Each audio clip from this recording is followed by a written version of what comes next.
أسرج خيولك يا أخ الإيمان وانهض لبعث العلم في الأوطان، فالعلم ميراث الرسول أمانة صلى الله عليه وسلم، فالعلم ميراث الرسول أمانة فاز الحفيظ لإرثه الرباني.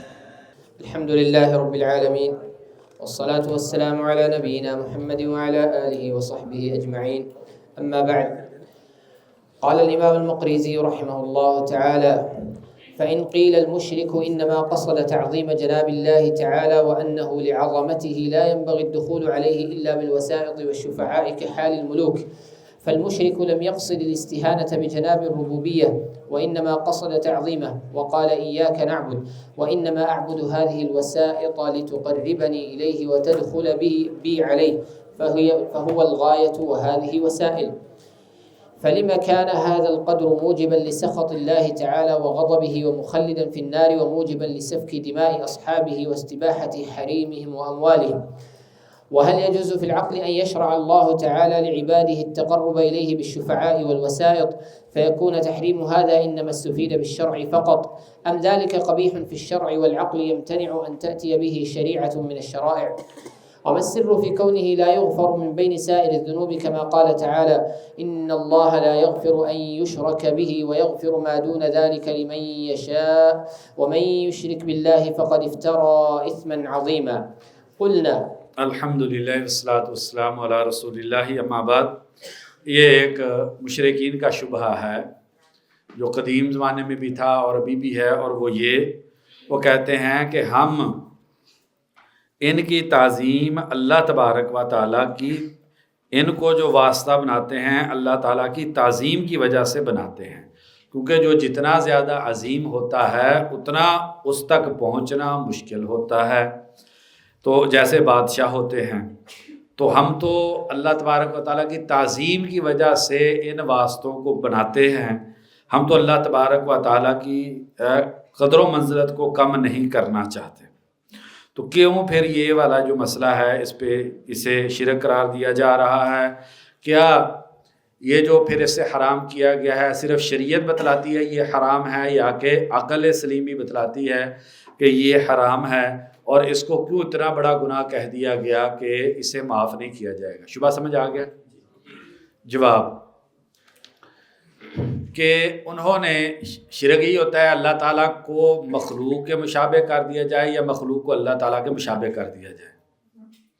جو معطلہ ہیں وہ کیا کرتے ہیں؟ بہرحال وہ معطلہ کی بحث میں آگے ہم کر لیتے ہیں، یہاں پر اتنی بات سمجھ لیں، جب انہوں نے یہ کہا کہ بادشاہوں تک پہنچنے کے لیے واسطے کی ضرورت ہوتی ہے تو انہوں نے اللہ تبارک و تعالیٰ کو بادشاہوں سے تشبیہ دے دی، تو یہ شرک ہے۔ اللہ تبارک و تعالیٰ کے لیے وہی طریقہ کار جو بادشاہوں کے لیے، تو گویا کہ اللہ تعالیٰ کو انہوں نے بادشاہوں سے مشابہ قرار دے دیا، اس وجہ سے یہ شرک ہے۔ اور ویسے پہلے تفصیل کے ساتھ یہ بات ہو گئی ہے کہ اللہ تعالیٰ کا علم، بادشاہ کے اندر کیا کمی ہے؟ بادشاہ کے اندر کمی یہ ہے کہ بادشاہ کو علم نہیں ہے، ساری رعایا کا اسے علم نہیں ہے، تو اسے تعریف کروانے کی ضرورت ہے۔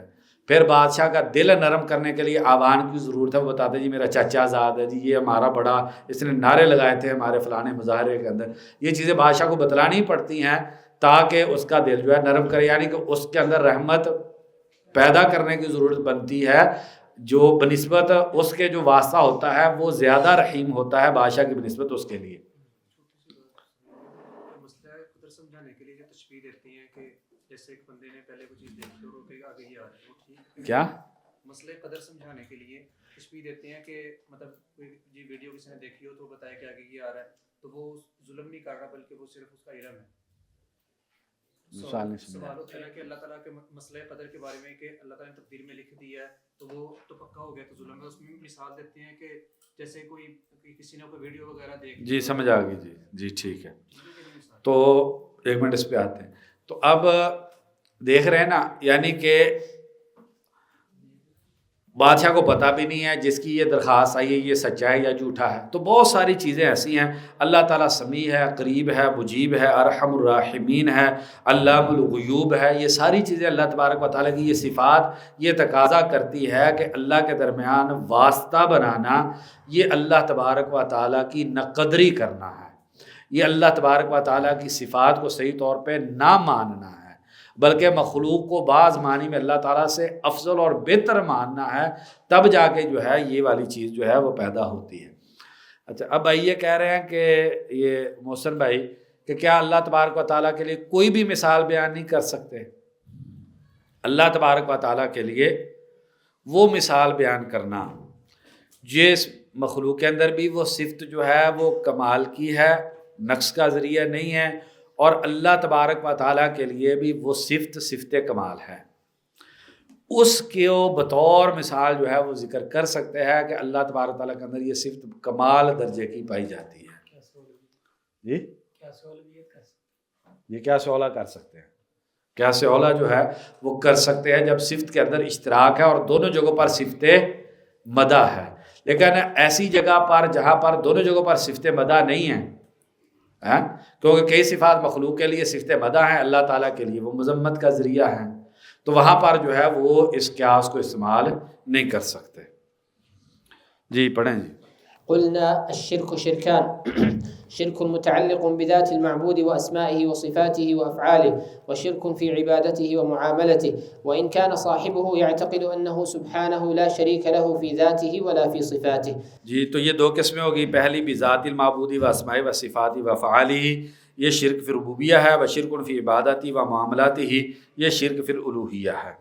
تو وہ گروہ گزر کے ہیں جو شرک فی ربوبیہ کرتے ہیں، مجوس فلاسفہ وغیرہ. جی فأما الشرك الثاني فهو الذي فرغنا من الكلام فيه وأشرنا إليه الآن وسنشبع الكلام فيه إن شاء الله تعالى. وأما الشرك الأول فهو نوعان، أحدهما شرك، یہ بہت اہم بحث ہے، یہ بہت اہم بحث ہے، توجہ اس پہ کریں. جی أحدهما شرك التعطيل وهو أقبح أنواع الشرك كشرك فرعون في قوله وما رب العالمين، وقال لهامان ابن لي صرحا لعلي أبلغ أسباب السماوات فأطلع إلى إله موسى وإني لأظنه كاذبا. شرک تعطیل کئی اقسام ہیں اور یہ بدترین شرک کی قسم ہے. وما رب العالمین یہ استفہام انکاری ہے. رب العالمین کیا ہے؟ یعنی رب العالمین کچھ نہیں ہے. اس کی تئی دوسری ایسے ہوتی ہے میرے لیے محال بناؤ، میں اسباب پہ چلا جاؤں اور میں دیکھوں موسیٰ کا الہ کوئی ہے یا کہ نہیں، میں تو جھوٹا سمجھتا ہوں. تو یہ کون سا شرک ہے؟ یہ شرک تعطیل ہے، تعطیل کلی. ٹھیک ہے، تو جس کے بارے میں ابن تیمیہ رحمہ اللہ کہتے ہیں لا یعبدون الا عدما. تدمریہ میں شیخ الاسلام ابن تیمیہ رحمہ اللہ فرماتا ہے کس کی یہ عبادت کر رہے ہیں؟ عدم کی. کیونکہ جو بھی موجود چیز ہے اس کے کچھ نہ کچھ اوصاف ہوتے ہیں، جس کی کوئی صفت نہ ہو وہ معدوم چیز ہوتی ہے. جی کس کو؟ جی ٹھیک، بہت اچھا سوال، بہت پیارا سوال کیا ہے. کہتے ہیں تعطیل کو شرک کیسے کہیں؟ آگے والا پیرا اس کا جواب ہے. جی ٹھیک ہے جی. وہ کہتے ہیں جہاں تعطیل ہوگی وہاں پر شرک ہوگا اور جہاں پر شرک ہوگا وہاں پر تعطیل ہوگی. جی کیسے معطل ہے؟ سب سے پہلی چیز اس نے وحدانیت کی تعطیل کی ہے. جب مشرک جو ہے وہ معطل کیسے ہے؟ سب سے پہلا تو اس نے کام یہ کیا کہ اللہ تبارک و تعالیٰ کی وحدانیت کی تعطیل کر دی ہے. جی جی کل معطل مشرک ہے. کیسے؟ اس نے اللہ تبارک و تعالیٰ کے اندر نقص پیدا کر دیا. یہ کیا ہوتا ہے؟ ایک ہی ہوتا ہے مخلوق کو اتنا بڑھا دینا کہ وہ اللہ تعالیٰ کے مشابہ کر دیں. ٹھیک ہے. اور دوسرا اللہ تبارک و تعالیٰ کو صفات کمال سے عاری کر دینا، تو اس کو اللہ تبارک و تعالیٰ کو مخلوقات کے لیے درجے میں لے آنا، جیسے مشبہہ ہے. جی فرعون کا شرک تھا، وہ تو اس نے مطلب شریک تو کسی کے ساتھ نہیں تھا، صرف منتاتی اس میں شرک. الفے نہیں سمجھا ہے؟ تعطیل وحدانیت اللہ تعالیٰ کا اس نے تعطیل کی. آپ نے کہا کہ نقص کر دیتا ہے، وہ نقص نہیں کیا، کسی کے مقابلے میں ہوتے ہیں نا، اس کے مقابلے میں وہ کسی کو بھی نہیں دیتا. یعنی بھائی کہہ رہے ہیں کہ اللہ تعالیٰ کو عدم کے مشابہ نہیں کر رہا. جی لكن الشرك لا يستلزم أصل التعطيل، بل قد يكون المشرك مقرا بالخالق سبحانه وصفاته ولكنه معطل حق التوحيد. اس کو آپ سمجھ لیں ذرا. تعطیل دو قسم کی ہے. ایک ہے تعطیل ذاتی و انکارہ، تعطیل ذاتی و انکارہ. یہ فرعون کی طرح ہے وما رب العالمین. ٹھیک ہے نا جی. حمویہ میں شیخ الاسلام ابن تیمیہ رحمہ اللہ نے ایک بڑی عظیم بات کی ہے. شیخ الاسلام ابن تیمیہ کہتے ہیں کہ معطلہ مشبہہ ہیں. معطلہ کیا ہیں؟ مشبہہ ہیں. پہلے تشبیہ دیتے ہیں اللہ تعالیٰ کو مخلوق کے مشابہ مان کے، پھر اللہ تعالیٰ کی تنزیہ کرتے ہیں. اور یہی بات شیخ الاسلام ابن تیمیہ رحمہ اللہ نے تدمریہ میں کی ہے. یہ دونوں کتابیں اسماء و صفات کے مسئلے میں بہت اہم ہیں. مشکل کتابیں ہیں، خاص طور پہ تدمریہ کافی زیادہ مشکل ہے. اگر نہیں سمجھ میں آئے تو ابن عثیمین رحمہ اللہ کی جو تسہیل و تدمریہ وغیرہ ہے ان سے استفادہ کر لیجیے، کم از کم خلاصہ جو ہے سمجھ میں آ جائے. اور یہ دو کتابیں اگر انسان کو سمجھ میں آ جائیں تو معطلہ اور مشبہہ جمیع اصناف کا جو ہے نا انسان کمر توڑ کے رکھ دیتا ہے. اتنا خوبصورت ابن تیمیہ رحمہ اللہ نے لکھا ہے. تو سارے معطلہ مشبہہ ہیں، پہلے تشبیہ کرتے ہیں پھر تعطیل کرتے ہیں. آگے اور جو مشبہہ ہیں وہ معطلہ ہیں. محسن، جو مشبہہ ہیں وہ معطلہ ہیں. کیوں؟ پہلے اللہ تبارک تعالیٰ کی کمال سے تعطیل کرتے ہیں. اللہ تبارک و تعالیٰ کی کیا کرتے ہیں؟ کمال سے تعطیل کرتے ہیں اور پھر جو ہے اس کی تشبیہ دیتے ہیں. یہ جملہ لکھ لیں، عطل اللہ عن الکمال الذی بہ یستحق جمیع انواع العبادت. اس کمال کی انہوں نے تعطیل کر دی ہے جس کمال کی وجہ سے اللہ تبارک و تعالی سبھی عبادات کا حقدار بنے تھے. جی. وأصل الشرك وقاعدته التي يرجع إليها هو التعطيل، وهو 3 أقسام. یعنی بنیاد شرک کی وہ کیا ہے؟ تعطیل ہے. أحدها تعطيل المصنوع عن صانعه، الثاني تعطيل الصانع عن كماله الثابت له، الثالث تعطيل معاملته عما يجب على العبد من حقيقة التوحيد. جی ٹھیک ہے جی. تو ایک منٹ یہ 3 قسم کے تعطیل المصنوع عن صانعہ، اللہ تعالیٰ کو خالق نہ ماننا. تو یہ سارے سوشلسٹ کمیونسٹ جو ہے نیچری وغیرہ یہ چلے گئے. آگے تعطیل الصانع عن کمالہ الثابت، یہ نفات الاسماء والصفات او مؤولہما ہے، جو اللہ تبارک و تعالیٰ کی صفات اور اسماء کی تعطیل کرتے ہیں. جو پہلا گروہ ہے تعطیل مصنوع عن صانع، اس پہ جمال الدین افغانی کی ایک کتاب ہے. اگرچہ جمال الدین افغانی عقیدے کے اعتبار سے کافی خرابیاں اس کے اندر ہیں، نبوت کو کسبی مانتے ہیں اور بھی بہت زیادہ خرابیاں ہیں جمال الدین افغانی میں. تو اس کی ایک کتاب ہے الرد علی الدہریین، اچھی کتاب ہے اس موضوع پر. تو اس نے فارسی کتاب زبان کے اندر اس کتاب کو لکھا تھا، محمد عبدوہی نے اس کو جو ہے عربی زبان کے اندر ترجمہ اس کا کیا ہے. تو یہ جو تعطیل المصنوع عن صانع، اس میں صدفہ والے ایک یونانی فلسفی ہے ایپیکور، اس کا جو ہے وہ ماننے والے ہیں. بہرحال یہ ان کے بارے میں کافی حد تک بات ہو گئی ہے. اب آ گیا ہے مسئلہ تعطیل الصانع عن کمال ثابت لہ. تو یہ کئی گروہ ہیں. ایک گروہ ہے جو اللہ تعالیٰ کے سارے اسماء کو مانتا ہے، کچھ صفات کو مانتا ہے، بقیہ کی تعطیل کرتا ہے یا تعویل کرتا ہے. ہر تعویل میں تعطیل ہے. ٹھیک ہے جی. اللہ تعالیٰ کے اسماء سارے مانتے ہیں لیکن 7 صفات کو مانتے ہیں اور بقیہ کی تعویل و تعطیل کرتے ہیں. یہ کون ہے؟ اشاعرہ اور ماتریدیہ. یہ ادنا درجے کے. ایسے بڑی خرابی وہ جو ہے معتزلہ ہیں، اسماء کو مانتے ہیں لیکن کسی بھی صفت کو نہیں مانتے. کیا کہتے ہیں؟ اللہ تبارک و تعالیٰ کیا ہے؟ علیم بلا علم.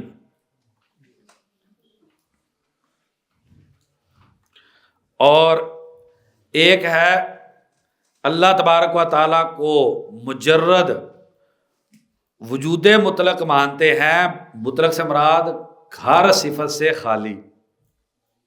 ٹھیک ہے. وہ کہتے ہیں اللہ تعالیٰ کا جب وصف بیان کریں گے نفی سے کریں گے، اس بات سے نہیں کریں گے. کیا مطلب؟ اللہ تعالیٰ کھاتے نہیں ہیں، اللہ تعالیٰ سوتے نہیں ہیں، تو اسلوب نفی استعمال کریں گے اللہ تبارک و تعالیٰ کے لیے، اس بات نہیں کریں گے. یہ جہمیہ ہیں. یہ کون ہے؟ یہ جہمیہ جو ہیں یہ ان سے بھی زیادہ گندے ہیں. کن سے؟ معتزلہ سے. اور ان کے جہمیہ میں ایک غالی ہیں، وہ کیا کرتے ہیں؟ نفی و اثبات دونوں کو اکٹھا کرتے ہیں. کہتے ہیں اللہ تعالیٰ موجود بھی ہے، لا موجود بھی ہے. اللہ تعالیٰ علیم بھی ہے، لا علیم بھی ہے۔ تو یہ غلاۃ جہمیہ ہیں جو نفی اور اس بات کو اکٹھا کرتے ہیں۔ اچھا، اللہ فلاسفہ جو ہیں اور کرامتہ، یہ حمویہ میں اور تدمریہ دونوں میں ابن تیمیہ رحمہ اللہ نے ذکر کیا، اللہ تعالیٰ کے سارے اسماء کا بھی انکار کرتے ہیں اور اللہ تبارک و تعالیٰ کی ساری صفات کا بھی انکار کرتے ہیں۔ اب ابن تیمیہ رحمہ اللہ بحث کیسے کی ان سے؟ اشاعرہ کا رد کیا، اور بھی بہت سارے دلائل دیے ہیں۔ اشاعرہ کا جو رد کیا شیخ الاسلام ابن تیمیہ نے، تو ان اعتراضات سے کیا کہ جو معتزلہ ان پر پیش کرتے تھے۔ تم کہتے ہو یہ 7 صفات مانتے ہو، بقیہ کیوں نہیں مانتے؟ تشبیہ لازم آتی ہے، تو اس میں بھی تو حیات بھی تو ہے، اس میں بھی تشبیہ لازم آتی ہے، ٹھیک ہے۔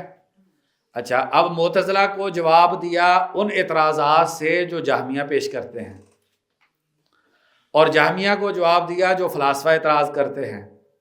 بہت خوبصورت اسلوب ہے، ان دونوں کتابوں کو بہرحال جو ہے وہ ضرور جو ہے پڑھنا چاہیے۔ تو حمویہ، تدمریہ اور مختصر الصواعق المرسلہ، یہ جو ہے اس موضوع پہ آپ دیکھ لیں۔ اور تیسری تعطیل کیا ہے؟ تعطیل معاملات ما یجب علی العبد من حقیقتی توحیدی، تو یعنی کہ اللہ تعالیٰ کی وحدانیت جو ہے اس کو یعنی کہ توحید الوہیت کو نہ ماننا۔ جی، ومن هذا شرك أهل الوحدة، ومنه شرك الملاحدة القائلين بقدم العالم وأبديته، وأن الحوادث بأسرها مستندة إلى أسباب ووسائط اقتضت إيجادها، ويسمونها العقول والنفوس. ومنه شرك معطلة الأسماء والصفات كالجهمية والقرامطة وغلاة المعتزلة. جی، جو وحدت الوجود والا مسئلہ ہے، ابن تیمیہ رحمہ اللہ کا فتاویٰ کے اندر ایک رسالہ ہے، رسالۃ وحدت الوجود، جلد 2 صفحہ 98 پر ہے، وہاں پر آپ دیکھ لیں۔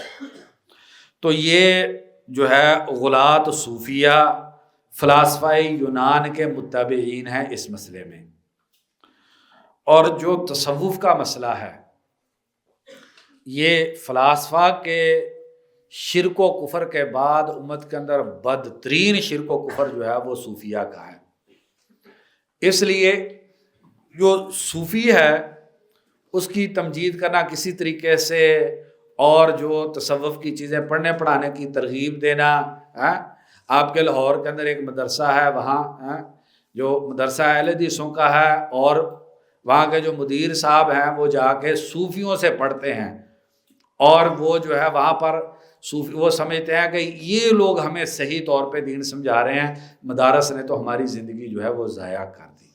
تو واقعی آپ کی زندگی ضائع ہوگی اگر آپ کو یہ سمجھ آئی ہے مدارس نے آپ کی زندگی ضائع کر دی ہے، اور ایسے اس برے انسان سے جا کے عقیدہ اور منہج کی چیزیں پڑھتے ہیں جو یہ کہتا ہے کہ یہ جو وحدت الوجود، وحدت الشہود، یہ چیزیں عقیدے سے اس کا تعلق نہیں ہے، فلسفے کی یہ چیزیں ہیں، ان کا عقیدے کے ساتھ کوئی تعلق نہیں ہے۔ تو یہ وحدت الوجود والے، وحدت الشہود والے، حلاج، بسطامی، ابن عربی، یہ سارے جو ہیں۔ اس کے بعد انہوں نے ذکر کیا کرامتہ کا۔ یہ حمدان کرمت جو تھا ایک باطنی آدمی تھا، یہ قطیف اور بحرین کے علاقے کے اندر اس نے اپنے مذہب کو ظاہر کیا، اور دیکھیں ابھی تک قطیف کا علاقہ جو ہے وہ سعودیہ میں ہونے کے باوجود عقیدے کے اعتبار سے دنیا کا بدترین علاقہ ہے۔ وہاں پر کون رہتے ہیں؟ روافظ۔ وہاں پر کون رہتے ہیں؟ روافظ رہتے ہیں۔ تو اس لیے ان چیزوں کا بڑا اثر ہوتا ہے کہ آپ کن سے پڑھتے ہیں، کس جگہ پر آپ اٹھتے بیٹھتے ہیں۔ امام مقریزی جن کی کتاب ہم پڑھیں، ان کی کتاب ہے اتعاظ الحنفاء، اتعاظ الحنفاء باخبار الائمۃ الفاطمین الخلفاء۔ اتعاظ الحنفاء، حنیف کی جمع، حنفاء باخبار الائمۃ الفاطمین الخلفاء، تو یہ کرامتہ وغیرہ کے حوالے سے اس میں آ جاتا ہے۔ اس کے بعد ومن شرک الملاحدہ القائلین بقدم، یہ فلاسفہ ہیں، تو پھر آدم کے منکر ہیں، اور حوادث کو کہتے ہیں اسباب عقل نفس، اور اس پہ جو ہے ہماری جو ہے ان کا معلم اول جو ہے وہ ارسطو ہے، اور معلم ثانی کون ہے؟ فارابی ہے۔ اور ومن شرک المعطلۃ الاسماء والصفات کا جہمیہ، کرامتہ، غلاۃ۔ یہ دوسری ومن ہو، یہ جو ومن ہو ہے نا، یہ نوع ثانی ہے تعطیل کی۔ ومن شرک المعطلۃ الاسماء والصفات، یہ کیا ہے؟ جو دوسری قسم ہے وہ ہے. جی پڑھیں جی آگے. النوع الثاني شرك التمثيل وهو شرك کی بنیاد تعطیل ہے اور دوسری تمثیل ہے. وهو شرك من جعل معه إلها آخر كالنصارى في المسيح واليهود في عزير والمجوس القائلين بإسناد حوادث الخير إلى النور وحوادث الشر إلى الظلمة. وشرك القدرية المجوسية مختصر منه منه سے مراد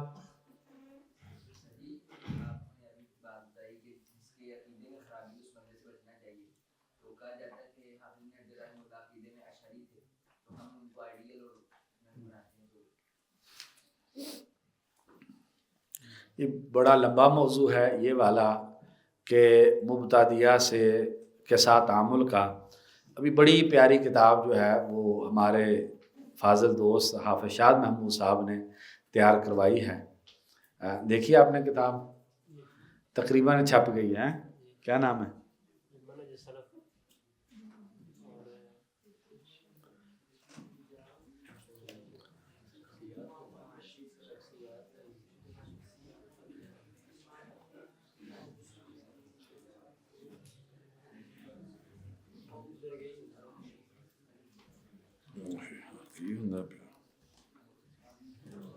جی کتاب ہے، اللہ آپ کا بھلا کرے، منہج سلف اور اہل بدعت سے تعامل.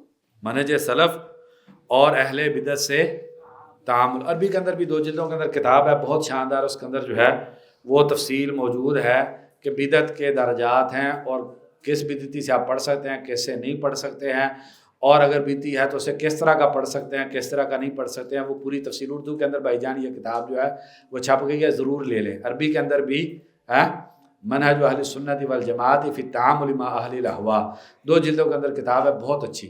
جو پہلے میں نام بتا رہا تھا معتقد اہل سنت والجماعت فی اسماء اللہ الحسنی، محمد بن خلیفہ التمیمی نام ہے، خلف نہیں ہے، محمد بن خلیفہ التمیمی. ان کی 3-4 کتابیں ہیں اسماء صفات پر، بہت شاندار ہیں. جی پڑھیں جی.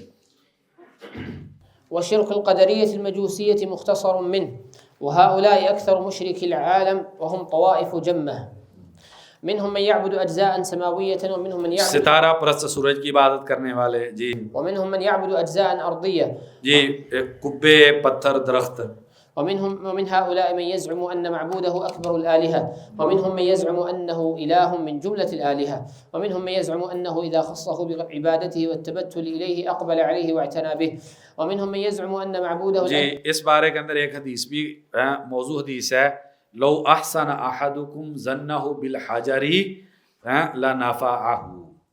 کہتے ہیں کہ اگر پتھر کے بارے میں انسان عقیدہ بنا لے تو وہ بھی فائدہ دیتا ہے. ابن القیم رحمہ اللہ نے المنار المنیف کے اندر جو ہے اس حدیث کا موضوع ہونا وہ بیان کیا ہے. ومنهم من يزعم أن معبوده الأدنى يقربه إلى الأعلى الفوقاني والفوقاني يقربه إلى من هو فوقه حتى تقربه تلك الآلهة إلى الله سبحانه وتعالى، فتارة تكثر الوسائط وتارة تقل. فإذا عرفت هذه الطوائف وعرفت اشتداد نكير الرسول صلى الله عليه وسلم على من أشرك به تعالى في الأفعال والأقوال والإرادات كما تقدم ذكره انفتح لك باب الجواب عن السؤال. سوال سے مراد اللہ کی تعظیم کی وجہ سے ہم ان کو واسطہ بناتے ہیں. اللہ تعالیٰ کی تعظیم کی وجہ سے ہم اس کو واسطہ بناتے ہیں تو اس کا جواب ہو جائے گا. تو ایک تو بات یہ ہے کہ یہ اللہ تعالیٰ کی تعظیم نہیں ہے، ٹھیک ہے، تو یہ جو ہے وہ اللہ تبارک و تعالیٰ کی قدر نہ کرنا ہے. اب یہ سوال یہ پیدا ہوتا ہے کیا یہ شرعاً منع ہے یا عقلاً؟ شرعاً اور عقلاً دونوں اعتبار سے منع ہے. کہ عقل ہی اس بات کو کہتی ہے کہ مخلوق کو آپ خالق کے مشابہ نہیں کر سکتے. آگے یہ بحث آ رہی ہے. جی فنقول اعلم ان حقیقت الشرک تشبیہ المخلوق بالخالق، تشبیہ الخالق بالمخلوق. کہ مخلوق بالخالق ہے آپ کے پاس؟ پہلے مخلوق بالخالق ہے تو مخلوق بالخالق ہے تو مخلوق کو الوہیت کی ربوبیت کی صفات دے دینا. کیا کرنا؟ مخلوق کو مخلوق کے دائرے سے نکال کر ربوبیت و الوہیت کے دائرے کے اندر لے جانا، داتا بنا دینا، دستگیر بنا دینا، مشکل کشا بنا دینا، ٹھیک ہے نا جی، غوث اعظم بنا دینا. جی اور واضح اللہ تعالیٰ فرماتا ہے ان ہی اللہ اسماء سمیتموها انتم وآباؤکم ما انزل اللہ بہا من سلطان. اللہ تعالیٰ نے قرآن مجید میں بتایا، نبی صلی اللہ علیہ وسلم نے بتایا کہ عبد القادر جیلانی جو ہے یہ غوث اعظم ہے، علی جو داتا ہے. یہ کس نے بتایا؟ ان ہی اللہ اسماء سمیتموها انتم وآباؤکم، تم نے یہ نام رکھے ہیں، ما انزل اللہ بہا من سلطان، اللہ تعالیٰ نے تو نہیں بتایا علی جو داتا ہے. ہاں جی وتشبه المخلوق بالخالق. جی مخلوق جو ہے وہ خالق کے مشابہ ہو جائے. تو یہ دونوں پہ آگے بات آ رہی ہے. أما الأول فإن المشرك شبه المخلوق بالخالق في خصائص الإلهية وهي التفرد بملك الضر والنفع والعطاء والمنع، فمن علق ذلك بمخلوق فقد شبهه بالخالق تعالى وسوى بين التراب ورب الأرباب. جی تو مثلا صوفیہ ہیں وہ ولی کے لیے کون میں تصرف مانتے ہیں اور وہ نفع اور نقصان کا مالک جو ہے بہت ساروں کو مانتے ہیں. حالانکہ اللہ تبارک و تعالیٰ نے انبیاء کو، نوح علیہ السلام آنکھوں کے سامنے بیٹا غرق ہو رہا ہے، نوح علیہ السلام کو بچانے کی خواہش ہے یا نہیں ہے؟ نوح علیہ السلام بچانا تو بہت دور کی بات ہے، صرف اللہ تعالیٰ سے سوال کیا ہے. اللہ تبارک و تعالیٰ نے فَلَا تَسْأَلْنِ مَا لَيْسَ لَكَ بِهِ عِلْمٌ أَعِيذُكَ أَن تَكُونَ مِنَ الْجَاهِلِينَ. ابراہیم علیہ السلام کے والد ہیں معاشروی تھانوی. انہوں نے گندے لوگ ایسے ہی کرتے، کہتے ہیں چاچا تھے، ماں لے چاچا تھے. ابراہیم علیہ السلام کی پوری نیت ہے کہ نہیں میرا وہ چاچا یا والد جو ہے وہ اس کو ہدایت مل جائے. یا اباتی یا اباتی یا اباتی. ابراہیم علیہ السلام جو ہے وہ ہدایت دے سکے ہیں. نوح علیہ السلام، لوط علیہ السلام بیویوں دونوں کی ہیں. یعنی اس سے قریبی رشتہ دار کیا ہو سکتے ہیں؟ باپ کا اللہ تعالیٰ نے ذکر کیا، نبی کے بیٹے کا ذکر ہے، بیویوں کا ذکر ہے، اور اس کے بعد جو ہے وہ ان کے لیے کچھ کر نہیں سکتے. انکا لا تہدی من احببت ولکن اللہ یہدی من یشاء. ہدایت آپ کے اختیار میں نہیں ہے، نفع نقصان. نبی صلی اللہ علیہ وسلم سے اللہ تعالیٰ نے کتنی جگہ پہ سورۃ ہود کو دیکھیں آپ. سورۃ ہود بڑی بنیادی سورت ہے مشرکین کے شبہات کا رد کرنے کے لیے. انی لا املک لکم، نہ نفع کا مالک میں اپنے آپ کے لیے نہیں ہوں نہ تمہارے لیے. کہتے ہیں توازن، نبی صلی اللہ علیہ وسلم توازن جھوٹ بولتے ہیں. کہتے ہیں نبی صلی اللہ علیہ وسلم نے توازن کہا، میں بشر نہیں ہوں، میں بشر ہوں، توازن کہہ دیا. یعنی نبی صلی اللہ علیہ وسلم جھوٹ بولتے ہیں. اور ڈاکٹر اسرار صاحب عجیب فلسفہ ساہیوال کے اندر ان کی ایک تقریر ہے نبی صلی اللہ علیہ وسلم کی نور اور بشریت پہ. جس آدمی کو اتنی عقیدے کی سمجھ نہیں ہے، آپ اس کو لوگوں کے سامنے جو ہے وہ ماڈل کے طور پہ پیش کرتے ہیں. سن کے دیکھ لیں کیسی جو ہے وہ وہاں پر جا کے جو ہے وہ انہوں نے غلط باتیں کی ہیں. جی اب وہ بردہ جو ہے بردہ انتہا درجے کا گندا قصیدہ، اور اس پہ آپ ابو بطین جو سعودی عالم دین ہے ان کا الرد علی البردہ بہت اچھی کتاب ہے. آپ دیکھ لیں کہ نہ اللہ تبارک تعالیٰ کے کوئی اوصاف چھوڑے ہیں جو نبی صلی اللہ علیہ وسلم کے لیے ثابت نہیں کر دیے. تو یہ کیا ہے کہ خصائص الہیت جو ہے وہ کسی کو دے دینا. فَأَيُّ فُجُورٍ وَذَنبٍ فأي فجور وذنب أعظم من هذا. واعلم أن خصائص الإلهية الكمال المطلق من جميع الوجوه الذي لا نقص فيه بوجه من الوجوه، وذلك يوجب أن تكون. جب کمال مطلق اللہ تعالیٰ کا ہے، ذالک یوجب ان تکون عبادت رہو وحدہ عقلا و شرعا و فطرتا. جب کمال مطلق اللہ تعالیٰ کا ہے تو عبادت اس کی ہے، جو ناقص ہے اس کی عبادت نہیں ہے، جو رب ہے اس کی عبادت ہے. جی فمن جعل ذلك لغيره فقد شبه الغير بمن لا شبيه له ولشدة قبحه بہت خوبصورت جملہ ہے. جی ولشدة قبحه وتضمنه غاية الظلم أخبر من كتب على نفسه الرحمة أنه لا يغفره أبدا. اللہ تبارک و تعالیٰ جنہوں نے اپنے آپ پر رحمت کو واجب کر لیا، جو ارحم الراحمین ہے، اتنا کبھی جرم ہے کہ اللہ تعالیٰ بھی فرماتا ہے ان اللہ لا یغفر ان یشرک بہ ان الشرک لظلم عظیم. جی ومن خصائص الإلهية العبودية التي لا تقوم إلا على ساقي الحب والذل، فمن أعطاهما لغيره فقد شبهه بالله سبحانه وتعالى في خالص حقه، وقبح هذا مستقر في العقول والفطر. لكن لما غيرت الشياطين فطر أكثر الخلق واجتالتهم عن دينهم وأمرتهم أن يشركوا بالله. اجتالت کا مطلب ہوتا ہے کسی کو کم عقل بنانا اور جس پر وہ ہے اس کو ہٹا کے باطل چیز کے اندر لے جانا. تو اللہ تبارک و تعالیٰ نے حدیث میں کیا ہے مسلم شریف کی، انی خلقت عبادی حنفاء. اللہ تعالیٰ نے تو سب کو توحید پر پیدا کیا ہے. اور بخاری مسلم کی حدیث ہے ما من مولود الا ویولد علی الفطرہ. جی وأمرتهم أن يشركوا بالله ما لم ينزل به سلطانا كما روى ذلك عن الله أعرف الخلق به وبخلقه عموا عن قبح الشرك حتى ظنوه حسنا. فطرت شیطان نے مسخ کر دی ہے جس کی وجہ سے یہ مسئلہ ہوا ہے. جی ومن خصائص الألوهية السجود، فمن سجد لغيره فقد شبهه به. ومنها التوكل، فمن توكل على غيره فقد شبهه به. ومنها التوبة. توکل جو ہے یہ اب سب پہ تفصیلی بات نہیں ہو سکتی. تو توکل کے اندر مندرجہ ذیل چیزیں ہیں تفویض الامور، اعتماد بالقلب علیہ، اور اس کو حسیب و کفیل ماننے میں راضی ہو جانا. بنیادی چیزیں کیا اس میں تفویض الامور الیہ، دوسرا اعتماد بالقلب علیہ، تیسرا اس بات پہ راضی ہو جانا کہ وہ حسیب و کفیل ہے. جی. ومنها التوبة فمن تاب لغيره فقد شبهه به، ومنها الحلف باسمه تعظيما فمن حلف بغيره فقد شبهه به، ومنها الذبح له فمن ذبح لغيره فقد شبهه به، ومنها حلق الرأس إلى غير ذلك. هذا في جانب التشبيه. یہ تشبیہ ہے کیا؟ مخلوق کو اللہ کے مشابہ قرار دینا. یہ عبادات آپ جب مخلوق کے لیے کریں گے تو آپ نے مخلوق کو اللہ تعالیٰ کے مشابہ کر دیا. جی. دوسرا پہلو. وأما في جانب التشبه فمن تعاظم وتكبر ودعا الناس إلى إطرائه ورجاء، مدح میں مبالغہ کرنا، ورجائی اسے کہتا ہے کہ مجھ سے آپ امید لگاؤ، ومخافته فقد تشبه بالله ونازعه في ربوبيته. جو یہ کرتا ہے وہ اپنے آپ کو اللہ کے مشابہ بنا لیتا ہے. جو آدمی تکبر کرتا ہے وہ کیا کرتا ہے؟ اپنے آپ کو اللہ تبارک و تعالیٰ کے مشابہ کرتا ہے. جی.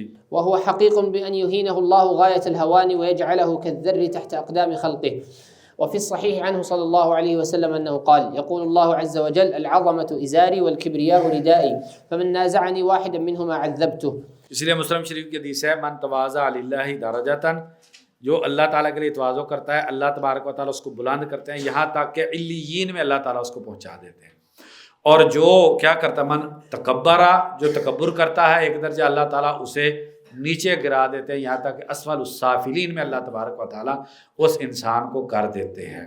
تو تکبر سے بچنا چاہیے، خاص طور پہ کہ علماء کے بارے میں آپ ایسا لب و لہجہ استعمال نہ کریں جو جس سے تکبر کی بو آتی ہو. ہاں. موسیٰ علیہ السلام انہوں نے یہی کہا تھا نا کہ انا عالم فی الارض، میں سب سے زیادہ جاننے والا ہوں. تو جو سورۃ کاف جو ہے اس کا بنیادی موضوع کیا ہے؟ فتن اور ان کا علاج. اس میں علم کا فتنہ، مال کا فتنہ، اولاد کا فتنہ، اور علاج جو ہے ابتدائی جو ہے 10 صورتوں ایتوں کے اندر جو ہے اس کا اللہ پر ایمان، آخرت پر ایمان وغیرہ، قرآن مجید پر یہ. جی. وإذا كان المصور الذي يصنع الصور بيده من أشد الناس عذابا يوم القيامة لتشبهه بالله في مجرد الصنعة، صرف تشبہ اس نے اختیار کیا ہے تصویر بنانے میں، تو اس کو جو ہے وہ شدید ترین جو ہے وہ عذاب اس کے لیے ہے. فما الظن بالمتشبه بالله في الربوبية والإلهية؟ كما قال صلى الله عليه وسلم: أشد الناس عذابا يوم القيامة المصورون يقال لهم أحيوا ما خلقتم. وفي الصحيح عنه صلى الله عليه وسلم أنه قال: يقول الله عز وجل: ومن أظلم ممن ذهب يخلق كخلقي فليخلق ذرة فليخلق شعيرة، فنبه بالذرة والشعيرة على ما هو أعظم منها. وكذلك من تشبه به تعالى في الاسم الذي لا ينبغي إلا له كملك الملوك وحاكم الحكام وقاضي القضاة ونحوه. وقد ثبت في الصحيح عن النبي صلى الله عليه وسلم أنه قال: إن أخنع الأسماء عند اخنع کا مطلب ہے ازل، سب سے ذلیل نام اللہ کے ہاں جو نام سب سے ذلت والا نام ہے وہ آدمی اپنے آپ کو بادشاہوں کا بادشاہ کہہ دے. جی. إن أخنع الأسماء عند الله رجل تسمى بشاهان شاه ملك الملوك لا مالك إلا الله. وفي لفظ أغيض رجل عند الله رجل تسمى ملك الأملاك. اغیظ یہ اس میں تفصیل مفعولیت میں ہے، یعنی سب سے زیادہ غصہ کیا ہوا وہ آدمی وہ ہے جو اپنے آپ کا نام ملک الاملاک رکھتا ہے.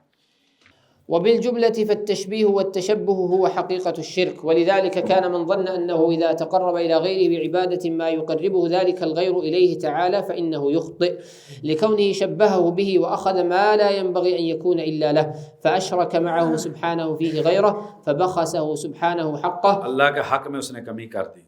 فهذا قبيح عقلا وشرعا، ولذلك لم يشرع ولم يغفر فاعلمه. واعلم أن الذي ظن أن الرب سبحانه لا يسمع له أو لا يستجيب له إلا بواسطة تطلعه على ذلك أو تسأل ذلك منه فقد ظن بالله ظن السوء. فإنه إن ظن أنه لا يعلم أو لا يسمع إلا بإعلام غيره له وإسماعه فذاك نفي لعلم الله وسمعه وكمال إدراكه وكفى بذلك ذنبا. وإن ظن أنه يسمع ويرى ولكن يحتاج إلى من يلينه ويعطفه عليهم فقد أساء الظن بأفضال ربه وبره. اللہ کی رحمت کے بارے میں یہ انسان بدگمان ہے. ٹھیک ہے، کتنا خوبصورت اسلوب ہے اس کتاب کا توحید کو بیان کرنے کے حوالے سے. جی. وإحسانه وسعة جوده. وبالجملة فأعظم الذنوب عند الله تعالى إساءة الظن به، ولهذا يتوعدهم في كتابه على إساءة الظن به أعظم وعيد، كما قال الله تعالى: الظانين بالله ظن السوء عليهم دائرة السوء وغضب الله عليهم ولعنهم وأعد لهم جهنم وساءت مصيرا. تو اس آیت کے اندر منافقین اور مشرکین کا رد ہے. اللہ تبارک و تعالیٰ کے بارے میں بدگمان کون لوگ ہیں؟ منافقین اور مشرکین. تو اس لیے اس سے پیچھے کیا ہے؟ وَيُعَذِّبَ اللَّهُ الْمُنَافِقِينَ وَالْمُنَافِقَاتِ وَالْمُشْرِكِينَ وَالْمُشْرِكَاتِ الظَّانِينَ بِاللَّهِ ظَنَّ السَّوْءِ. اللہ تبارک و تعالیٰ کے بارے میں بدگمانی شرک ہے. جی. وقال تعالى عن خليله إبراهيم عليه السلام: أئفكا آلهة دون الله تريدون فما ظنكم برب العالمين. فما ظنكم برب العالمین یہ استفہام ہے. مطلب کیا ہے؟ فما ظنكم برب العالمین، کیا تم یہ گمان کرتے ہو کہ اللہ تبارک و تعالیٰ اس چیز سے راضی ہیں؟ أئفكا آلهة دون الله تريدون فما ظنكم برب العالمین کا کیا مطلب ہے؟ کیا تم یہ سمجھتے ہو کہ اللہ تبارک و تعالیٰ اس چیز کو پسند کرتے ہیں؟ تو ابن القیم رحمہ اللہ نے یہ اساءۃ الظن کے حوالے سے بڑی عمدہ بحث زاد المعاد کے اندر کی ہے. وہاں پر بڑی اچھی بحث کی ہے. تو غیر الحق ظن الجاہلیہ، اللہ کے بارے میں بدگمانی یہ جاہلیت کا گمان ہے. جی. وهذا بخلاف الملوك، أي فما ظنكم أن يجازيكم إذا عبدتم معه غيره وظننتم أنه يحتاج في الاطلاع على ضرورات عباده لمن يكون بابا للحوائج ونحو ذلك. وهذا بخلاف الملوك فإنهم محتاجون إلى الوسائط ضرورة لحاجتهم وعجزهم وضعفهم وقصور علمهم عن إدراك حوائج المضطرين. فأما من لا يشغله سمع عن سمع وسبقت رحمته. یعنی کئی آوازیں اللہ تعالیٰ، جتنی آوازیں دنیا کے اندر اللہ تبارک و تعالیٰ یک بار سنتے ہیں. ایک آواز ہمارا کیا حساب ہوتا ہے؟ ایک آواز سنی ہے، دوسری نہیں سن سکتے. وسبقت رحمته غضبه وكتب على نفسه الرحمة فما تصنع الوسائط عنده. پھر واسطے کی کیا ضرورت ہے؟ فمن اتخذ واسطة بينه وبين الله تعالى فقد ظن به أقبح ظن ومستحيل أن يشرعه لعباده، بل ذلك يمتنع في العقول والفطر. واعلم أن الخضوع والتأله الذي يجعله. جی. تو اللہ تبارک و تعالیٰ کیا کہتے ہیں؟ فادعوا اللہ مخلصین لہ الدین. اللہ تبارک و تعالیٰ نے حکم تو اپنے سے دعا کا دیا ہے. کسی جگہ پہ اللہ تعالیٰ نے کہا کہ کسی اور سے دعا کرنے کا. فادعوا اللہ مخلصین لہ الدین. اللہ تبارک و تعالیٰ نے تو حکم اپنے سے دعا کا دیا ہے، پھر دوسروں سے دعا کرنا کیسے شرعاً جائز ہو گیا؟ یہ پوائنٹ سمجھ آ گیا؟ جی. واعلم أن الخضوع والتأله الذي يجعله العبد لتلك الوسائط قبيح في نفسه كما قررناه، لا سيما إذا كان المجعول له ذلك عبدا للملك العظيم الرحيم القريب المجيب. یعنی دوسروں کے لیے خضوع کرنا جو اللہ تبارک و تعالیٰ کے لیے مناسب تھا یہ قبیح ہے، اور خاص طور پر جس کے لیے یہ کیا جا رہا ہے تو اس میں کیا ہے؟ وہ بندہ ہے عظیم اللہ تبارک و تعالیٰ کا. ومملوكا له كما قال تعالى: ضرب لكم مثلا من أنفسكم هل لكم مما ملكت أيمانكم من شركاء فيما رزقناكم فأنتم فيه سواء تخافونهم كخيفتكم أنفسكم. أي إذا كان أحدكم يأنف أن يكون مملوكه شريكه في رزقه فكيف تجعلون لي من عبيدي شركاء فيما أنا منفرد به وهو الإلهي. یعنی تم اپنے غلاموں کو اپنے برابر نہیں بناتے. جیسا بھی غلام اچھا ہو کوئی بنا لیتا ہے، تو اللہ تبارک و تعالیٰ کے کیسے برابر ہو جائیں گے؟ حالانکہ تم بھی مخلوق، وہ بھی مخلوق. تم نے اس کو پیدا نہیں کیا، صرف تم نے پیسوں سے خریدا ہے، اور تم اس کو اپنے برابر نہیں کرتے. بڑے گندے ہو تم جو اللہ کی پیدا کی ہوئی مخلوق کو اللہ تعالیٰ کے برابر کر دیتے ہو. جی. وهو الإلهي فكيف تجعلون لي من عبيدي شركاء فيما أنا منفرد به وهو الإلهية التي لا تنبغي لغيري ولا تصلح لسواي. فمن زعم ذلك فما قدرني حق قدري ولا عظمني حق تعظيمي. وبالجملة فما قدر الله حق قدره من عبد معه من ظن أنه يوصل إليه. قال تعالى: يا أيها الناس ضرب مثل فاستمعوا له إن الذين تدعون من دون الله لن يخلقوا ذبابا. الآية إلى أن قال: ما قدر الله حق قدره إن الله لقوي عزيز. لیکن یہاں پر بھی اللہ تبارک و تعالیٰ الوہیت کی نفی ربوبیت کی نفی سے کر رہے ہیں. ایسے ہے نا؟ کیا انہوں نے مکھی پیدا کی ہے؟ اگر مکھی انہوں نے پیدا نہیں کی تو پھر الوہیت ان کی کیسے؟ یعنی اگر ربوبیت نہیں ہے تو پھر الوہیت کیسے؟ وقال تعالى وما قدر الله حق قدره والأرض جميعا قبضته يوم القيامة والسماوات مطويات بيمينه سبحانه وتعالى عما يشركون فما قدر القوي العزيز حق قدره من أشرك معه الضعيف الذليل. جی تو یہ ہو گیا یہ شرک مشرکین کے بارے میں یہ ہو گیا. جی واعلم أنك إذا تأملت جميع طوائف الضلال والبدع وجدت أصل ضلالهم راجعا إلى شيئين أحدهما ظنهم بالله ظن السوء والثاني أنهم لم يقدروا الرب حق قدره فلم يقدره حق قدره من ظن أنه لم يرسل رسولا ولا أنزل كتابا بل ترك الخلق سدى وخلقهم عبثا. اس نے کیا کہا اللہ تعالیٰ کو کل یوم ہوا فی شان. اللہ تبارک و تعالیٰ کی بہت ساری صفات جو ہے اس نے کیا کر دیا ہے؟ انکار کر دیا ہے کہ وہ یہ سمجھتا ہے کہ اللہ تعالیٰ بے مقصد کام کرتے ہیں. تو وہ آدمی اللہ تعالیٰ کی قدر کرتا ہے جو کہتا ہے اللہ نے پیدا کر دی اور اس کے بعد لوگوں کو اٹھایا نہیں جائے گا، معاشر نہیں ہوگا. تو یہ کیا ہے؟ یہ آدمی اللہ تبارک و تعالیٰ کی قدر نہیں کرتا. صحیح. ولا قدره حق قدره من نفى عموم قدرته وتعلقها بأفعال عباده من طاعتهم ومعصيتهم وأخرجها عن خلقه وقدرته. یہ قدریہ ہے. یہ کون ہے؟ قدریہ ہیں. کہتے ہیں کہ اللہ تعالیٰ کی قدرت بندوں کے افعال پر نہیں ہے. بندے جو اطاعت کرتے ہیں، بندے جو نافرمانی کرتے ہیں، یہ اللہ کی تخلیق و قدرت سے خارج ہے. ولا قدره حق قدره اضداد هؤلاء الذين قالوا انه يعاقب عبده. یہ جبریہ ہیں. جبریہ کیا کہتے ہیں؟ يعاقب عبده على ما لم يفعل. بندے نے وہ کام کیا نہیں ہے، ٹھیک ہے، وہ کہتے ہیں اللہ تبارک و تعالی بندہ تو مجبور ہے، تو بندے نے کام کیا نہیں، اللہ تعالیٰ اس پر سزا دے رہے ہیں. یہ جبریہ ہیں، وہ بھی اللہ تعالیٰ قدر نہیں کرتے. بل يعاقبه على فعله هو سبحانه. خود اپنا کام اللہ تعالیٰ کر کے سزا دوسرے کو دے رہے ہیں. وإذا استحال في العقول أن يجبر السيد عبده على فعل ثم يعاقبه عليه فكيف يصدر هذا من أعدل العادلين وقول هؤلاء شر من أشباه المجوس القدرية الأذلين. جی تو جبریہ زیادہ بدتر ہیں قدریہ سے. اس کے اندر کیا کہہ رہے ہیں کہ جبریہ زیادہ گمراہ ہیں بنسبت قدریہ کے. ولا قدره حق قدره من نفى رحمته ومحبته. جی تو قدریہ کا جو ہے وہ امام شافعی رحمہ اللہ فرماتے ہیں کہ جو ہے بہت سارے بھائی نا باتیں کر رہے ہیں اب کٹھے مل کے نا کر لیے گلا. جو بھائی تھک گیا باہر چہل قدمی ذرا کر رہے ہیں، کوئی مسئلہ نہیں. تو امام شافعی رحمہ اللہ فرماتے ہیں کہ قدریہ کے ساتھ بحث کریں علم کے حوالے سے. کیا اللہ تبارک و تعالیٰ کے علم کو مانتے ہیں یا کہ نہیں؟ اگر اللہ تبارک و تعالیٰ کے علم کو مان لیں گے تو مغلوب ہو جائیں گے، اور اگر اللہ تعالیٰ کے علم کا انکار کر دیں گے تو کافر ہو جائیں گے. تو کیسے ترتیب ہے؟ عالمہ اللہ تبارک و تعالیٰ کو ازل سے پتہ ہے کس نے کیا کب کیسے کرنا ہے، ٹھیک ہے جی. اللہ تبارک و تعالیٰ کو یہ بھی پتہ ہے کہ جو نہیں ہوا اگر ہوتا تو کیسے ہوتا. یہ شیخ الاسلام ابن تیمیہ رحمہ اللہ نے بیان کیا. وہ بچہ جس کو خضر نے قتل کر دیا تھا، فرمایا اگر بڑا ہوتا تو کیا ہوتا؟ کافر ہوتا.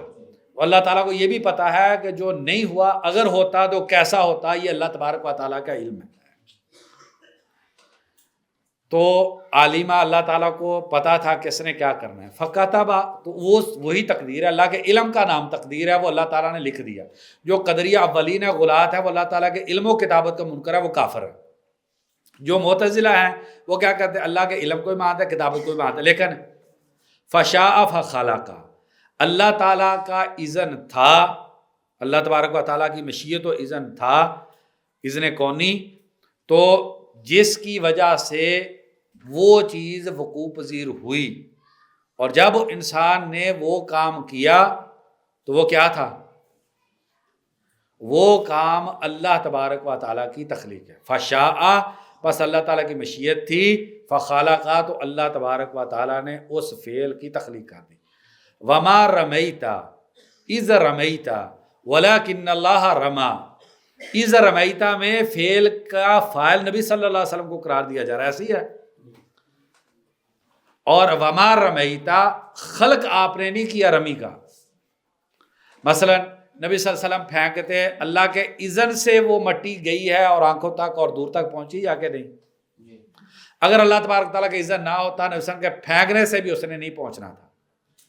اللہ تعالیٰ کیا فرما رہا ہے؟ وما رمیتا، اور رمی کو آپ نے تخلیق نہیں کیا، اذ رمیتا، جب آپ نے فعل رمی کیا، ولکن اللہ رما، بلکہ اللہ تبارک و تعالیٰ نے تخلیق رمی کی ہے. ٹھیک ہے جی. ولا قدره حق قدره من نفى رحمته ومحبته ورضاه وغضبه وحكمته مطلقا. یہ معطلہ ہیں. ولا قدرہ حق قدرہ من نفى رحمته ومحبته ورضاه وغضبه وحكمة مطلقا وحقیقت فعله. جی. ولم يجعل له فعلا اختياريا بل افعاله مفعولات منفصلة عنه. یہ جملہ مشکل ہے. وہ کہتے ہیں اللہ کے فعل اختیاری نہیں ہیں بلکہ اللہ کے فعل مفعولات ہیں اور اللہ سے منفصل ہیں. کیا مطلب؟ ان کا تعلق اللہ تعالیٰ سے نہیں ہے، ان کا تعلق اللہ تبارک و تعالیٰ سے نہیں ہے. تو مطلب یہ ہے، یہ ایک میں مثال دیتا ہوں، اس سے سمجھ میں آ جائے گی. اللہ کی صفت خلق نہیں ہے، اللہ تبارک و تعالیٰ کی صفت خلق نہیں ہے بلکہ مخلوقات کو مانتے. اللہ کی صفت خلق اللہ تعالیٰ کا فعل ایسے ہی ہے. افعالہ مفعولات، اللہ کی صفت خلق کو نہیں مانتے بلکہ مخلوق کو مانتے ہیں جو کہ اللہ تبارک و تعالیٰ سے منفصل ہے. سمجھ آ گئی ہے؟ اللہ کے افعال کو نہیں مانتے کیونکہ افعال کا دائرہ صفات سے زیادہ وسیع ہے. افعال زیادہ ہیں، صفات کم ہیں، اور صفات کا دائرہ زیادہ وسیع ہے اسماء سے، صفات زیادہ ہیں اور اسماء کم ہیں. اگر افعال مانیں گے اللہ تبارک و تعالیٰ کے، اس سے افعال ماننا بھی لازم آئے گا، اس سے صفات ماننا بھی لازم آئے گا. تو آگے اس طرح کی بات، تو وہ اللہ تعالیٰ کے افعال کو نہیں مانتے بلکہ کہتے ہیں کہ یہ مفعولات ہیں جو اللہ تعالیٰ سے جو ہے وہ منفصل ہیں.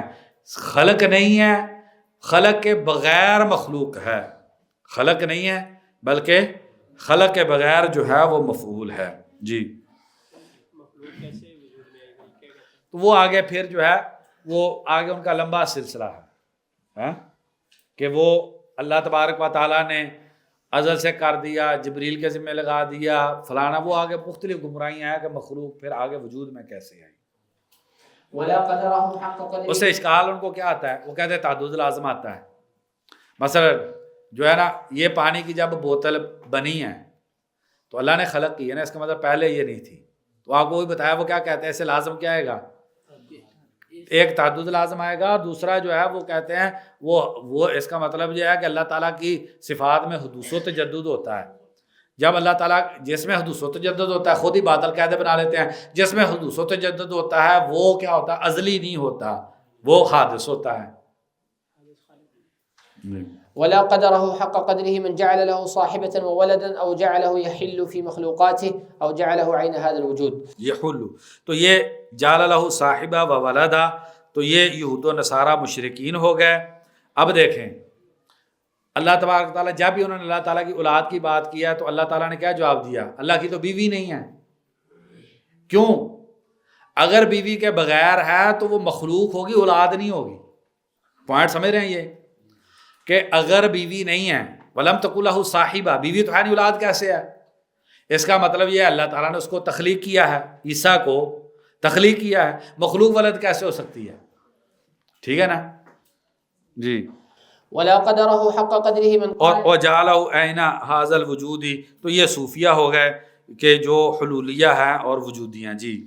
ولا قدره حق قدره من قال یہ بھی بہت اہم مسئلہ ہے. جی. انه رفع اعداء رسوله واهل بيته وجعل فيهم الملك. صحابہ کرام کے بارے میں یہ روافض کا رد کر رہے ہیں کہ نبی کے دشمن، اہل بیت کے دشمن، ان کو اللہ نے بلند کیا، ان میں بادشاہت بنا دی، اور جو اولیاء تھے نبی صلی اللہ علیہ وسلم کے ان سے حق چھن گیا اور وہ کیا ہو گئے؟ وہ ذلیل ہو گئے. جی.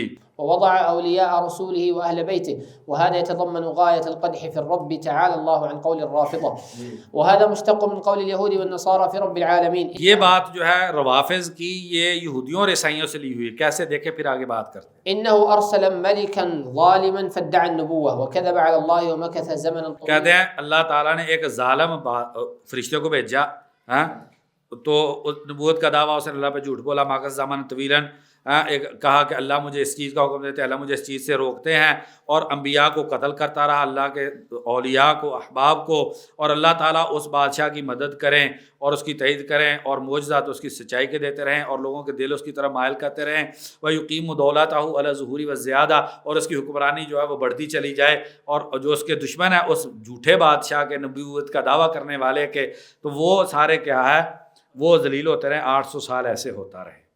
یہ جواب اصل میں ابن القیم رحمہ اللہ نے ہدایت الحبارہ میں دیا ہے، صفحہ 200 پہ ایک یہودی کے ساتھ ابن القیم رحمہ اللہ کا مناظرہ ہے۔ ابن القیم رحمہ اللہ کہتے ہیں کتنا ٹائم رہ گیا جی؟ 7 منٹ رہ گئے ہیں، انشاءاللہ ہو جائے گا ہمارا مکمل۔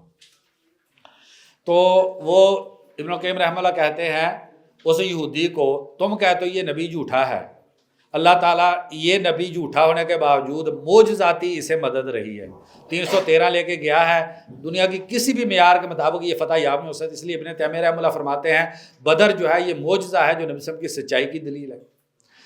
313 کو لے کر گئے ہیں، غالب آ گئے، جھوٹا نبی، جھوٹ بول رہا اللہ تعالیٰ پہ۔ تم مانتے ہو نا اللہ موجود ہے، کیونکہ موسیٰ علیہ السلام کو نبی مانتے ہیں، اللہ تعالیٰ کو مانتے ہیں، اللہ کی قدرت کو مانتے ہیں۔ جس کو تم اللہ رب مانتے ہو، جس کی قدرت کو مانتے ہو، ایک جھوٹا نبی صلی اللہ علیہ وسلم نے نعوذ باللہ نبوت کا دعویٰ کیا، اللہ تعالیٰ نے اس کی مدد کی، پھر جو ہے وہ غالب آ گیا، پھر اس کے خلفاء غالب آ گئے، پھر اس کے صحابہ، 800 سال ہو گئے ہیں، یہ دین غالب آتا جا رہا ہے، اس کی مدد ہوتی جا رہی ہے، تو یہ تو اللہ تبارک و تعالیٰ کیا ہو گیا؟ تو وہ پھنس گیا اس جواب میں۔ جو یہ روافظ کو یہی جواب دیں گے نا جب آپ کہیں گے صحابہ ایسے تھے، صحابہ ایسے تھے، تو پھر کیا مطلب ہوا کہ اللہ تبارک و تعالیٰ نے جھوٹوں کی مدد کی، ان کو غالب کیا، یہ کیا، وہ کیا۔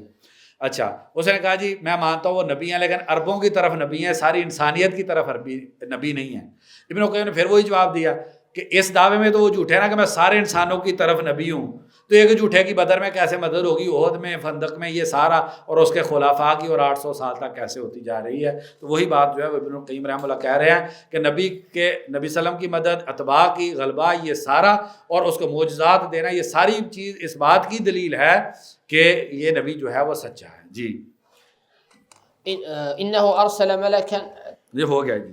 فوازن بین قول هؤلاء وقول اخوانهم من الرافضة تجد القولين سواء ولا قدره حق قدره من زعم انه لا يحيي الموتى ولا يبعث من في القبور ليبين لعباده الذي كانوا فيه يختلفون وليعلم الذين كفروا انهم كانوا كاذبين. وبالجملة فهذا باب واسع، والمقصود أن كل من عبد مع الله غيره فإنه عبد شيطانا.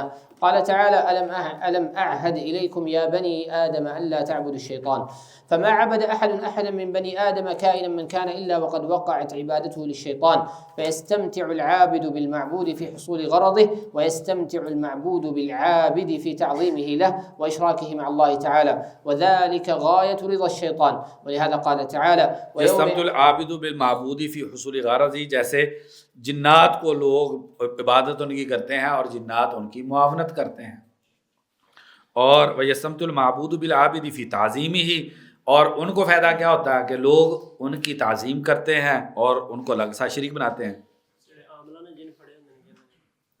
اچھا جی، ولهذا قال تعالى ويوم يحشرهم، بھائی کہہ رہے عاملوں نے جن پکڑے ہوتے ہیں، عاملوں نے جن نہیں پکڑے ہوتا، جنوں نے عمل پکڑے ہوتے ہیں۔ صحیح بات ہے، وہ جنات کی عبادت کرنی پڑتی ہے، اس لیے جنات کو پکڑنا اور جنات کو اپنے پاس رکھنا اور جنات سے تعاون لینا، یہ کوئی جو ہے وہ شرعی طور پہ اچھی چیز نہیں ہے۔ ہمارے بعض وہ کہتے ہیں فلاں بزرگ تھے، وہ جنات سے یہ کام لیتے، یہ تعاون لیتے تھے، نبی صلی اللہ علیہ وسلم پکڑنے لگے تھے نا جن کو، نہیں پکڑا۔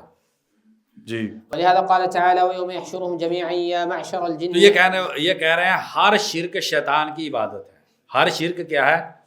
شیطان کی عبادت ہے، کیونکہ شیطان کہتا ہے کہ یہ میری بات کو یہ اس طریقے سے کر لو۔ جی، ويوم يحشرهم جميعا يا معشر الجن قد استكثرتم من الإنس، أي من إغوائهم وإضلالهم.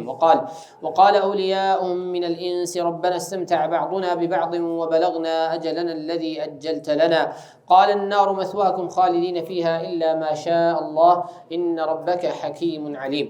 فهذه إشارة لطيفة إلى السر الذي لأجله كان الشرك أكبر الكبائر عند الله، وأنه لا يغفر بغير التوبة منه، وأنه موجب للخلود في العذاب العظيم، وأنه ليس تحريمه وقبحه بمجرد النهي عنه فقط، بل يستحيل على الله سبحانه وتعالى أن يشرع عبادة إله غيره، كما يستحيل عليه ما يناقض أوصاف كماله ونعوت جلاله.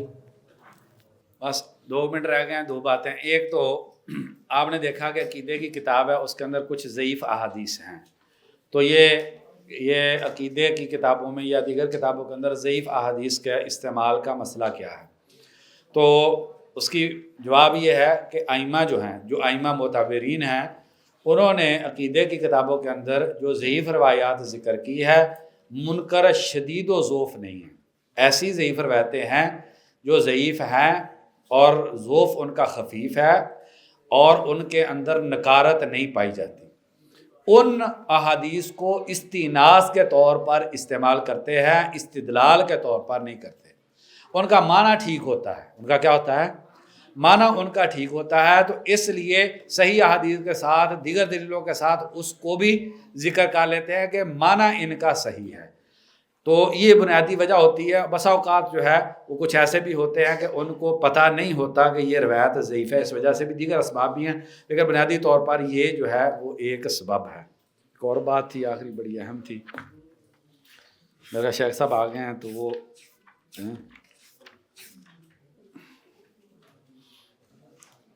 جی سوال یہ ایک پیدا ہوتا ہے, کیا اللہ تبارک و تعالی اپنے جیسا پیدا کرنے پہ قادر ہیں یا کہ نہیں؟ یہ ربوبیت کے متعلقہ سوال ہے. شیخ الاسلام ابن تیمیہ رحمہ اللہ نے اور ابن القیم رحمہ اللہ نے اس کا جواب دیا ہے. وہ کہتے ہیں کہ نہیں, کیونکہ جو محال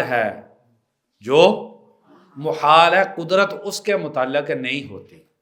یہ بات آپ کو شاید سمجھنا ہے, بات کو چونکہ وقت ہو گیا ہے, یوں کہہ لیں جو مخلوق ہوگی جس کو اللہ پیدا کریں گے وہ اللہ جیسا ہوگا نہیں. کیا اللہ تبارک و تعالیٰ اپنے جیسا پیدا کرنے پہ قادر ہیں؟ تو اللہ تبارک و تعالیٰ جس کو بھی پیدا کریں گے وہ اللہ تبارک و تعالیٰ جیسا نہیں ہوگا. اس لیے ابن تیمیہ اور ابن القیم رحمہ اللہ فرماتے ہیں یہ سوال حماقت ہے, پاگل پن کی دلیل ہے. اس کا اول آخر کا نقیض ہے اپنے جیسا اور پیدا کرنا. جس کو پیدا کرنا وہ اپنے جیسا نہیں ہو سکتا. اللہ تبارک و تعالیٰ سے دعا ہے, اللہ تبارک و تعالیٰ جو کوئی حق کی بات ہوئی ہے اللہ کی فضل و توفیق سے ہے, اللہ تبارک و تعالیٰ ہمارے لیے نافع بنائے. جو کوئی غلط بات ہو گئی ہے شیطان کی طرف سے ہے, میرے علم کی کمزوری ہے, اللہ تبارک و تعالیٰ مجھ کو اور آپ کو اس کے شر سے محفوظ رکھے. جزاکم اللہ خیر.